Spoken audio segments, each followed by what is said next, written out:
ಗಣೇಶಾಯ ನಮಃ. ನಮಸ್ಕಾರ.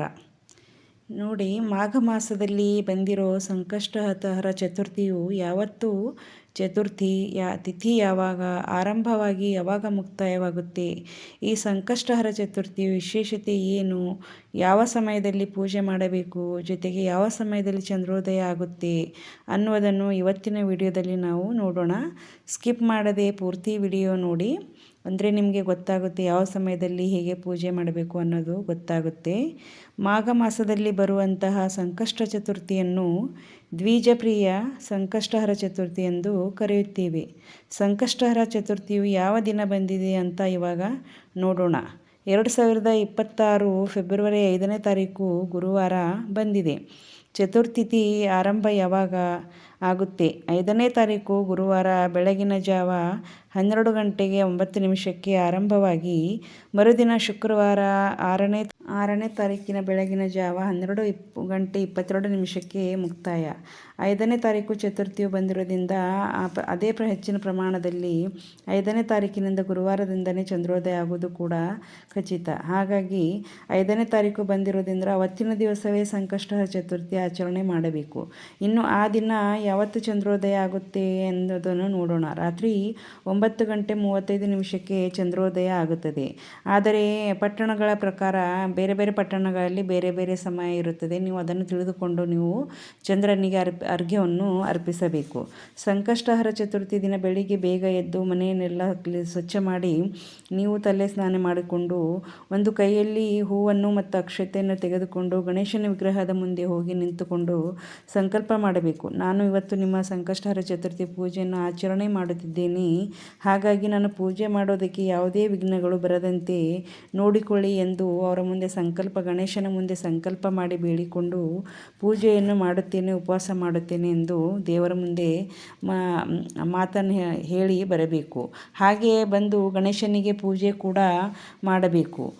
ಗಣೇಶನಿಗೆ ಇಷ್ಟವಾದ ವಸ್ತುಗಳನ್ನು ಅರ್ಪಿಸಬೇಕು, ಪೂಜೆ ಮಾಡಬೇಕು. ಗಣೇಶನಿಗೆ ಅಷ್ಟಗಂಧ, ಕೆಂಪು ಹೂವು, ಗರಿಕೆ, ಪತ್ರಿ ಅರ್ಪಿಸಬೇಕು.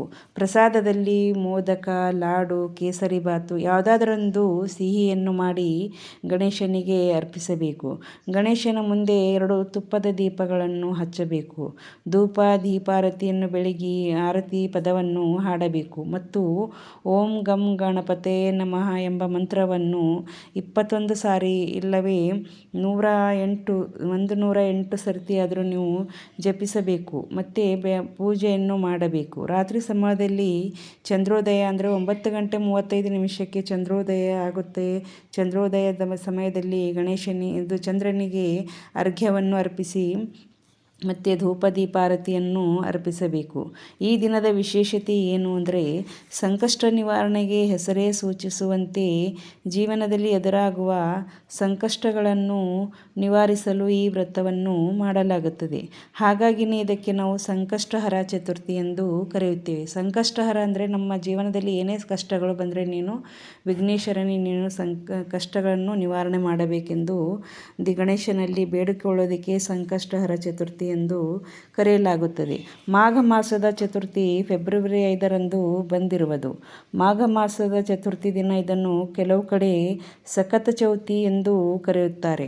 ಇದು ಮಕ್ಕಳ ಏಳಿಗೆಗಾಗಿ ತಾಯಂದಿರು ಮಾಡುವ ಪೂಜೆ, ವಿಶೇಷ ವ್ರತ ಎಂದು ಹೇಳಲಾಗುತ್ತದೆ. ಕೆಲವೊಂದು ಕಡೆ ಸಖತ್ ಚೌತಿ ಎಂದು ಹೇಳುತ್ತಾರೆ. ನಮ್ಮ ಕಡೆ ಅಂದರೆ ಉತ್ತರ ಕರ್ನಾಟಕದ ಕಡೆ ಇದಕ್ಕೆ ಸಂಕಷ್ಟಹರ ಚತುರ್ಥಿ ಎಂದು ಕರೆಯುತ್ತೇವೆ. ಜೀವನದಲ್ಲಿ ಯಾವುದೇ ಕಷ್ಟಗಳು ಬಂದರೂ ಅನ್ನು ಎದುರಿಸುವ ಸಾಮರ್ಥ್ಯ ಕೊಡು ಎಂದು ಗಣೇಶನ ಮುಂದೆ ಕೇಳಿಕೊಳ್ಳಬೇಕು. ಸಂಕಷ್ಟ ಅಂದರೆ ಕಷ್ಟಗಳು ಬಂದರೆ ಗಣಪತಿಯನ್ನು ನಾವು ಸ್ಮರಿಸಬೇಕು. ಹಾಗಾಗಿ ಯಾವಾಗಲೂ ಯಾವುದೇ ಪೂಜೆ ಮಾಡಿದರೂ ಮೊದಲು ಗಣೇಶನ ಪೂಜೆ ಮಾಡೀನಿ ಮುಂದಿನ ಪೂಜೆಗಳನ್ನು ನೆರವೇರಿಸುತ್ತಾರೆ. ನಿಮಗೆ ಈ ವಿಡಿಯೋ ಇಷ್ಟ ಆಗಿದೆಯಾ ಹೇಗೆ ಅಂತ ಹೇಳಿ ಲೈಕ್ ಮಾಡಿ, ಕಮೆಂಟ್ ಮಾಡಿ ಮತ್ತು ಸಬ್ಸ್ಕ್ರೈಬ್ ಮಾಡಿಲ್ಲ ಅಂದರೆ ಮಾಡ್ಕೊಳ್ಳಿ. ಇದೇ ಥರ ನಾನು ಮುಂದೆ ಮತ್ತು ಇನ್ನೂ ಆಧ್ಯಾತ್ಮಿಕ ಒಲವಿನ ಕಡೆಯಿಂದ ನಾನು ಬೇರೆ ಬೇರೆ ವಿಡಿಯೋಸನ್ನು ಹಾಕ್ತೀನಿ. ಅದನ್ನು ನೋಡಿ ಕಮೆಂಟ್ ಮಾಡಿ ಮತ್ತು ಲೈಕ್ ಮಾಡಿ, ಸಬ್ಸ್ಕ್ರೈಬ್ ಮಾಡ್ಕೊಳ್ಳಿ. ಧನ್ಯವಾದಗಳು. ಓಂ ಗಣೇಶಾಯ ನಮಃ.